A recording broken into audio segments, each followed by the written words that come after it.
Before we get into the review, I want to say special thanks to everyone that watched these videos. Shout out to all the people that are subscribed to me. Thank you guys so much for everything, because without you guys, I really wouldn't be doing this. And I want to say thank you to all of my subscribers.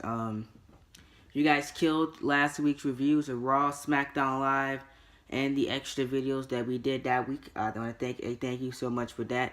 Gonna be the same thing this week, man. Behind the Universe is this week as well. So, but thank you for all that video. 12 views on that, and I really didn't even expect it. And you guys killed the Raw review, and I want to thank you for just clicking on the video and hearing what I have to say about this product. It means a lot to me, cause this means all the world to me. Just talking about WWE and wrestling in general, it's a fun topic to talk about, and I love talking about it. And I want to thank you all so much for giving me the opportunity to talk about wrestling the way I see it and give my opinion on it. And I will always would love to hear you guys' opinion in the comment section down below. If you don't like anything that you see in the WWE, please just shout it down in the comment section down below. I read all of my comments, and I want to thank y'all so much for that. But moving on to the topic of discussion, we got a couple topics today. Roman Reigns. Step 2 to get Roman Reigns over with Paul Heyman now. Good God, that promo, man. I couldn't even bear a Paul Heyman promo. You know the politically garbage is coming in for WrestleMania with Roman Reigns. If I can't bear a Paul Heyman promo, oh goodness, man. But well, let's see. Let's see. Besides that, and a couple things, this show was great. This show was decent. I enjoyed this show up until these couple of parts. This what brought the show down. Number 1, Asuka versus Nia Jax. Again, how many times do we have to see Asuka versus Nia Jax? How many times do we have to start and stop with Nia Jax pushes? I'm getting sick and tired of seeing it. We'll go over more in detail, because I got a fun fact for you guys on Nia Jax. Yeah, you won't believe this. And she's rumored to be challenging for the Raw Women's Championship, and she only got this amount of wins. Yeah, we'll talk about it in a second. Let's see. What else I didn't like on this show? The Cena Goldust segment, that was terrible. Why is Goldust fighting John Cena in 2018? Again, same thing with Goldust. Start, stop. They kick him off the TV for 6 months, and he comes back. And then he was just in a 2-minute squash match with John Cena. Do I care? Of course I don't. This is all leading to John Cena versus The Undertaker at WrestleMania 34. So why would I care about Goldust? He has nothing to do with the Fastlane main event. He has nothing to do with that at all. Why would I care? Again, don't care. And finally, what else? I had one more problem with this show. I think that's it. Everything, yeah. That was it. Everything else, I enjoyed. Oh, and this Mizzy Awards thing, it was decent, but I didn't like it that much. We'll go over it as that will be the main event topic, and then Paul Heyman responds to Roman Reigns. We'll go over that as well.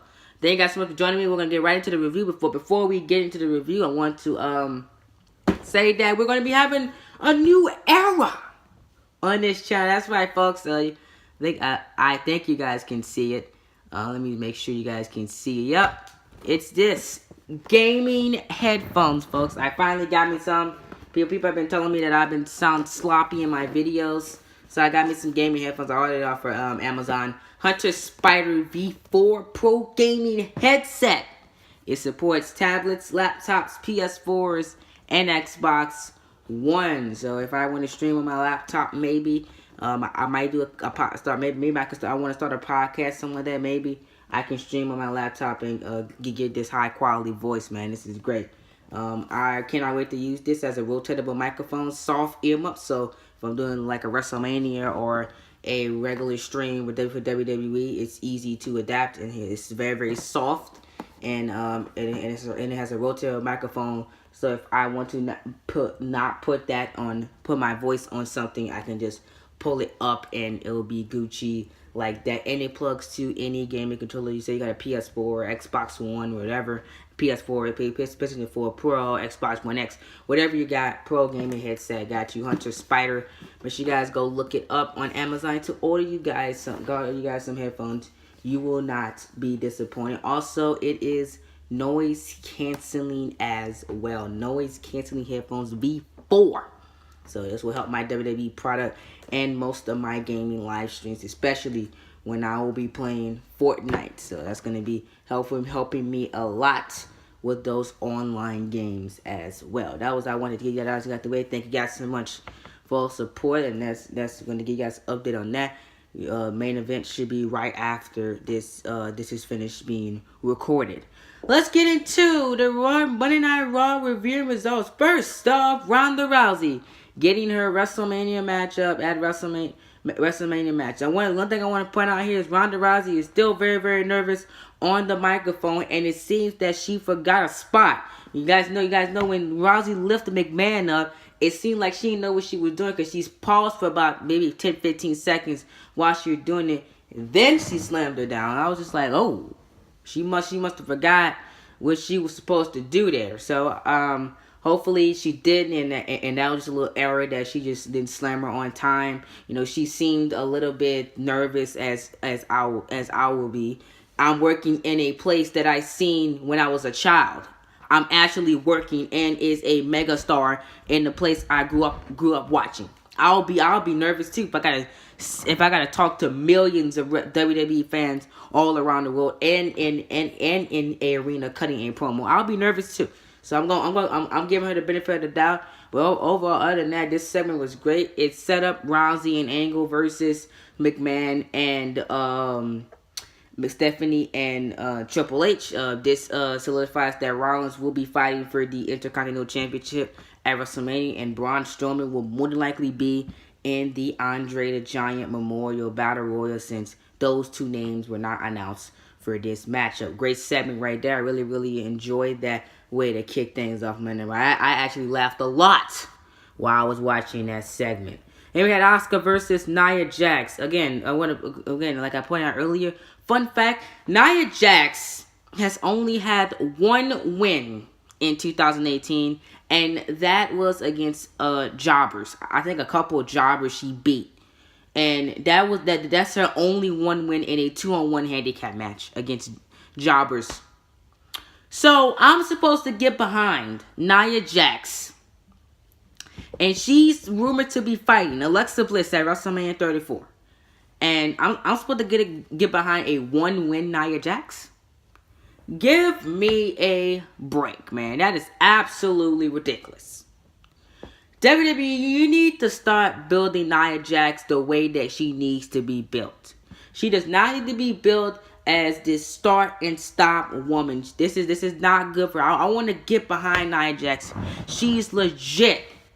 And they need to start building her as legit. And I hope when Asuka heads to SmackDown Live that they actually give this woman what she deserves, and that is a push. She needs a push to the top. She needs to be women's champion. She needs to run with that because she worked her behind off all of 2017 and all year. So far this year, she needs to be rewarded with the Raw Women's Championship. I think that is the best thing to do for Nia Jax. If you're not gonna give me Bayley versus Sasha for the Raw Women's Championship, give me Nia Jax versus Alexa Bliss. Please do not give me Alexa Bliss versus Asuka. Give me a break. That's not a WrestleMania match for Asuka. A legit WrestleMania match for Asuka is Asuka versus Charlotte on the main roster. If you're talking about NXT, Asuka versus Ember Moon is my match for WrestleMania. If you're talking about NXT included, because those two are legit females. Even though Charlotte has been I am the Raw SmackDown Women's Champion, even though she has gotten better on the mic, but still, she's still like that a little bit. The Bar versus the Revival.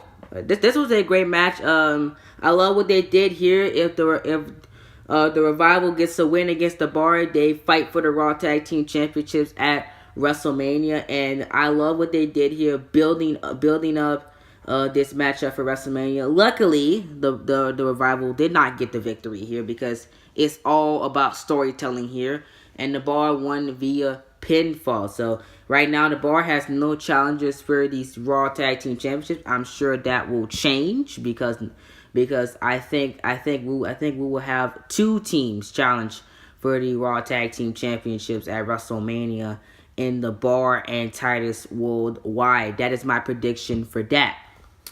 And John Cena addressed his road to WrestleMania. Good God, this was so terrible. If you guys, the way Cena, before Goldust came out, this was great. Before Goldust came out, this was great. When Goldust came out, this segment went like this. Down the toilet. It was terrible. Jesus Christ.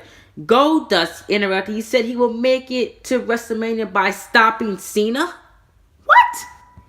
What does you and John Cena have to do over the past 2-3 years now? Y'all have never interacted for 3 years in the WWE via storyline. Why do you need to fight John Cena? When was the last time you was on TV you were doing his Goldust movie thing like he did back in the 90s? They were building that guy up, then they ruined that or something like that. I forgot what Goldust was even doing his last time on television. That's how irrelevant Goldust is in 2018. Maybe if this was 20 years ago and you were a little bit younger and this was like 20 years ago, then maybe I can see Goldust stopping John Cena. Not in 2018. Give me a break. Then this was a 2-minute match. A 2-minute match to just derail all that momentum they gave Goldust apparently. And then they just derailed it in a 2-minute match to fill time. Cena wins via pinfall. Did you care about this segment? Of course you didn't. And is this relevant to Cena in the Fatal 5-Way and his WrestleMania matchup in New Orleans? Of course it's not. So it's a complete waste of time. I wouldn't recommend it.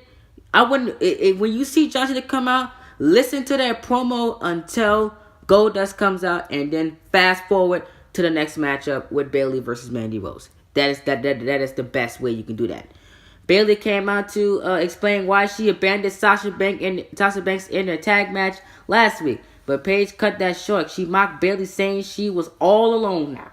Mandy Rose knocked Bayley around early after being on the wrong end of a number of power moves. Bayley rolled back. She rolled up Rose for a win. Explained Evolution pounced on her after the bell, but Banks rushed in to save Bayley. Bayley refused a hug from the boss. I love what they're doing with Bayley and Sasha Banks. It right now it seems like Bayley will be the one to turn heel and not Sasha Banks. But either or, because I don't mind Sasha as a babyface, and I don't mind, but I do not mind Bayley as a babyface. I think it's time for Bayley to channel her inner heel right now and get rid of these wacky inflatable arm thingies in the ring. Get rid of that. It's time for an attitude change, Bayley, and I can't wait for it. Braun Strowman versus Elias. Strowman wins via pinfall. This was the best match of the night and best thing of the night. I love everything about this match. This matchup was great. I recommend you guys go back and watch it. It was phenomenal. And even this Bray Wyatt stuff, this Symphony of Destruction. I'm sorry, that was my notes are wrong. That was Braun Strowman. This was the ultimate deletion. I loved it. The Hardy compound, Matt Hardy challenged Bray Wyatt to the ultimate deletion, which I hope is the end of this feud, and I cannot wait to see what they do at WrestleMania with that. Hopefully I will be live to see the ultimate deletion live, but even though it probably won't be live in the arena, it'll probably be pre-recorded, but whatever, man. I can't wait for that, because the ones in TNA were great. Hopefully WWE, their production is great as well, phenomenal as well, so you can't screw that up. You really can't. So we got another WrestleMania match announced. It was going to be Miz, Rollins, and Balor fight in a triple threat match for the Intercontinental Championship. I love this because, number one, it gives Balor something to do at WrestleMania. It gives Rollins something to do at WrestleMania. Now we know. Now those two are clear for WrestleMania. The only question mark we have now is Braun Strowman and Elias. What is Braun Strowman and Elias doing at WrestleMania? So that's the question that WWE needs to answer in the next couple of weeks. The Miz Awards were decent. I really care for that, but the matchup was great. Balor and Rollins wins via pinfall. Then we have the Roman Reigns segment. This was just another way to get Roman Reigns over. If you guys go back and see this promo, oh my god, it was so terrible. They made Paul Heyman get off my TV worthy, man. The way they were politically Roman Reigns, it was so terrible, man. Good God, I really don't care about this title feud with Roman Reigns versus Brock Lesnar. It started off decent with that best promo for Roman Reigns, but this week they actually killed all momentum for this feud. That's all I got. Thank you guys for joining me. Hope you guys enjoy. And I'm Coach, and I'll see you guys in the next video. Peace. Remember to be glorious in everything you do. I'm out of here.